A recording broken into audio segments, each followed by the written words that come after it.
Não é tão fácil identificar o começo ou uma continuação de um bull market, mas existem alguns indicadores que ajudam bastante a identificar isso. E nesse vídeo eu vou te mostrar alguns dos meus favoritos que eu desenvolvi. Então fica comigo até o final desse vídeo, porque o último vai te surpreender. Nesse exato momento, ele está marcando um sinal claro de começo de bull market. Mas eu vou começar por esse daqui, que é o índice de liquidez global. E esse indicador, ele mede a quantidade de liquidez disponível no sistema financeiro mundial. E ele é desenvolvido combinando algumas variáveis macro, como a expansão monetária dos principais bancos centrais, fluxos de crédito global, condições financeiras globais, crescimento de oferta monetária ajustada e assim por diante. Então, o objetivo desse indicador é identificar momentos em que o sistema financeiro está recebendo liquidez, o que, historicamente, antecede ciclos de alta em ativos de risco. E sempre que a liquidez global sobe, esse capital busca retorno e normalmente ele flui para ações e principalmente para o Bitcoin. E olha só a relação que essa linha tem com o preço do Bitcoin. Lá no ciclo de 2013, quando a liquidez global estava subindo, o preço do Bitcoin também subiu. Depois, no ciclo de 2017, aconteceu a mesma coisa, liquidez global subindo e o preço do Bitcoin andando juntamente com ela. Depois, no ciclo de 2021, quando a liquidez global novamente começou a subir de forma bem rápida, o preço do Bitcoin, mais uma vez, acompanhou essa trajetória. E desde lá, não houve mais muita liquidez global. Como tu pode ver aqui, que esse indicador andou de lado por alguns anos. E ele só voltou a subir em abril de 2025, no ano passado. E isso quer dizer que só agora, há pouco tempo, que mais liquidez está entrando no sistema.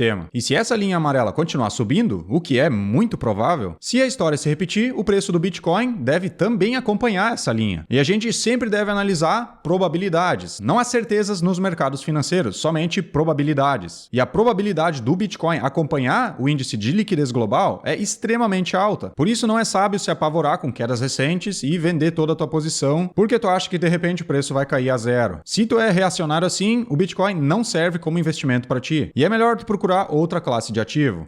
Outro indicador interessante de se acompanhar é o balanço do Fed, que é o Banco Central americano. E ele serve para a gente acompanhar o afrouxamento quantitativo e a contração quantitativa, que é a expansão e contração do balanço do Fed. E esse indicador é construído utilizando o total de ativos do Fed ao longo do tempo, daí suavizando e ajustando isso para identificar claramente os períodos de expansão e contração monetária. Então, para ficar bem simples de entender, toda vez que esse indicador está verde, isso significa afrouxamento quantitativo, o que é muito bom para mercados financeiros e também para o Bitcoin. E toda vez que o indicador fica vermelho, isso significa contração quantitativa. Então, nesses casos, o Fed vende ativos do seu balanço, o que tira liquidez da economia. É por isso que essa linha cai, porque há menos liquidez na economia. E quando ela sobe, ou seja, quando o Fed começa a comprar ativos e coloca no seu balanço, isso significa injeção de liquidez na economia. E isso também teve muita relação com o preço do Bitcoin. Lá em 2013, quando o Fed aumentou o seu balanço, o preço do Bitcoin também subiu. Depois, no ciclo de 2017, o balanço ficou estável, ele nem subiu e nem desceu, porque não houve nem mais e nem menos liquidez no balanço do Fed. Lembra que eu te mostrei antes, a liquidez global sim subiu, isso coincidiu com o preço do Bitcoin, mas agora a gente está falando do Banco Central americano, e nesse caso não houve diferença. Depois, em 2019, quando o Fed começou a comprar ativos para colocar no seu balanço, aumentando então a liquidez nos Estados Unidos, dessa vez sim coincidiu com o último bull market do Bitcoin. E desde novembro de 2022, o Fed vem constantemente vendendo ativos do seu balanço, diminuindo a liquidez no sistema. E essa foi a primeira vez que houve um valor invertido com o preço do Bitcoin, quando houve uma contração quantitativa e mesmo assim o preço do Bitcoin subiu. Isso nunca aconteceu na história. Então, em termos de sentimento, esse último bull market do Bitcoin parece mais com um bear market. Mesmo que o preço subiu, é exatamente por isso que parece que não houve um pico nesse último bull market, porque não houve um sentimento de extrema euforia como das últimas vezes. E o Fed anunciou no ano passado que ele vai começar a aumentar o seu balanço, ou seja, injetando liquidez no sistema novamente. E desde dezembro do ano passado, eles já compraram aproximadamente 90 bilhões em Treasury Bills, que são os títulos do Tesouro americano. E tu pode ver aqui no indicador que ele já começou a subir de forma bem leve. Então é bem provável que esse indicador daqui a pouco vai ficar verde novamente, o que aumenta bastante a probabilidade de uma continuação desse bull market do Bitcoin.